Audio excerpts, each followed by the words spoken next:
সবাই তো বারবিকিউ খায় এটা সেটা। আমি মাছের বারবিকিউ করব। এর আগেও করেছি। আর আমার খুব মজা হয়েছিল। বাবুটা বলেছিল আবার বারবিকিউ করে দেওয়ার জন্য।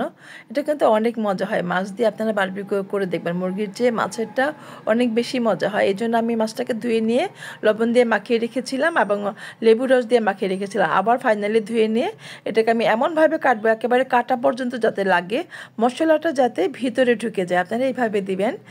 একেবারে মশলাটা ভিতরে গেলেই তো মাছের টেস্ট পাওয়া যাবে, তাই না?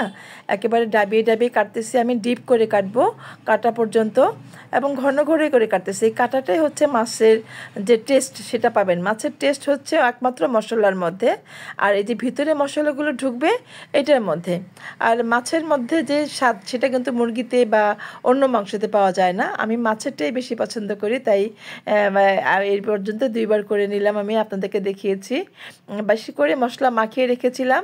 হলুদ গুঁড়ো, মরিচ গুঁড়ো, এটা জিরের গুঁড়ো, এগুলো একটু বাড়িয়ে বাড়িয়ে নিয়েছি, বেশি করে নিয়েছি যাতে মাখালে ঝাল ঝাল হয়।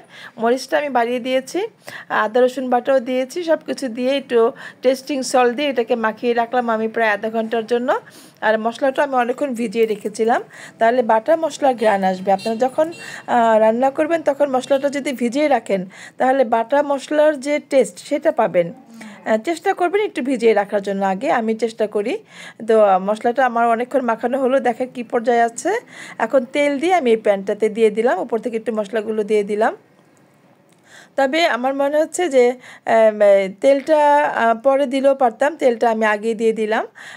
মশলাটা না অনেক বেশি করে দিলে যখন মশলাটা পুড়ে যাবে তখন কিন্তু আপনার পোড়া পোড়া একটা স্মেল পাবেন।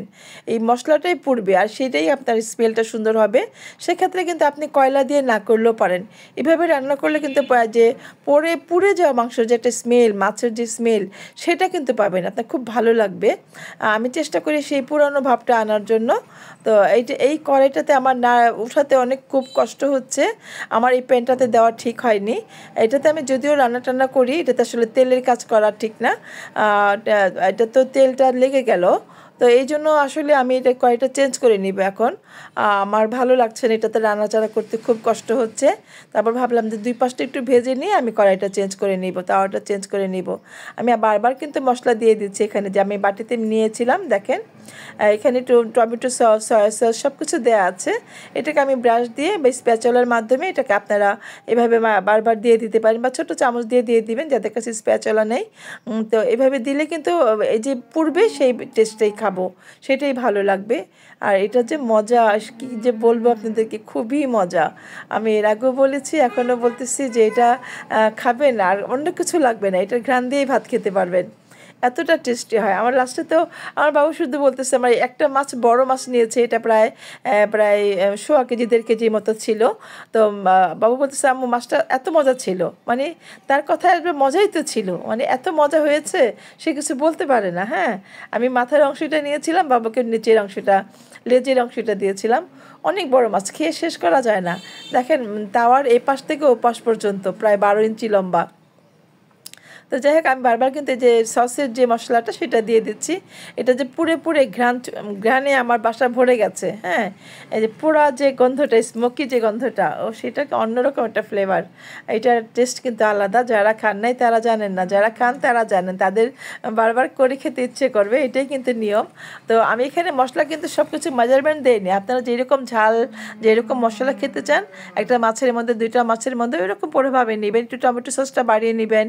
আর টেস্টিং সল্ট কিন্তু অবশ্যই দিবেন। টেস্টিং সল্ট না দিলে কিন্তু সেভাবে মজাটা আসবে না। আর মাছটা কিন্তু অবশ্যই আধা ঘন্টা আগে লেবু দিয়ে মাখিয়ে রাখবেন। লেবু দিয়ে লবণ দিয়ে মাখিয়ে রাখলে এটার ভিতরে মশলাটাও খুব মানে জুসি হয়, সফট থাকে। আমি আপনাদেরকে কেটে দেখাবো লাস্টে।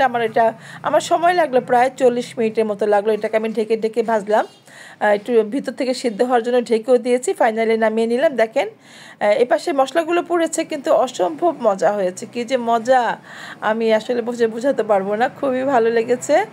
আমি গার্নিশ করে নিলাম। আমার বাবুটা দেখার মধ্যে সৌন্দর্য খুঁজে বেড়ায়, তো এটা দেখলে সেও কি মজা হয়েছে, আমার দেখতে সুন্দর লাগছে এই কথাটা বলবে, সেজন্য আমি তার জন্য রেডি করে দিই। আমার ছেলেটা একটু এভাবে খেতে চায়। আপনারা এভাবে করে খাবেন। যদি ভালো লাগে ভিডিওটা প্লিজ একটু সাবস্ক্রাইব করে দিবেন, পাশে থাকা বেল আইকনটি প্রেস করে দিবেন যাতে যাতে যখনই আমি নতুন কোনো ভিডিও আপলোড করব সেটা নোটিফিকেশন আপনাদের কাছে পৌঁছে যাবে। ছোট্ট করে একটু কমেন্ট করে বলবেন কেমন হয়েছে। এই ভালোবাসাটুকুর জন্যই কিন্তু পরিশ্রম করে ভিডিও করি।